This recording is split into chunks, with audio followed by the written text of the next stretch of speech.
నేను పుట్టింది నల్గొండ డిస్టిక్ మునుగోడు మండల్ ఊకొండి గ్రామం, చిన్న విలేజ్ అన్నమాట. రైతు కుటుంబం. మా అమ్మ నాన్న రైతులు, చాలా కష్టపడతారు.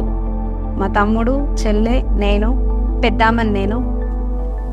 అమ్మ నాన్న మాకు చాలా అన్ని తీసుకొచ్చి పెట్టేవాళ్ళు.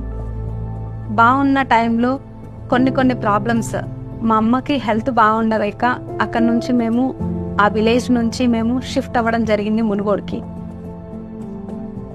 బాగా బ్రతికిన ఫ్యామిలీ కాస్త ఏమైంది అని అంటే నార్మల్ సిచ్యువేషన్కి మొత్తం మైనస్లోకి వెళ్ళిపోవడం జరిగింది. 2006 సంవత్సరంలో నాకు మ్యారేజ్ ప్రపోజల్ రావడం జరిగింది. వాళ్ళు చదివిపిస్తామంటున్నారు మ్యారేజ్ అయిన తర్వాత కూడా అని చెప్పి ఒప్పించారు. కానీ అప్పటి వరకు నా కళ ఏంటి అని అంటే బాగా చదువుకోవాలి, నేను ఒక మంచి ఆఫీసర్ లాగా ఉండాలనేది చాలా పెద్ద కోరిక అనమాట.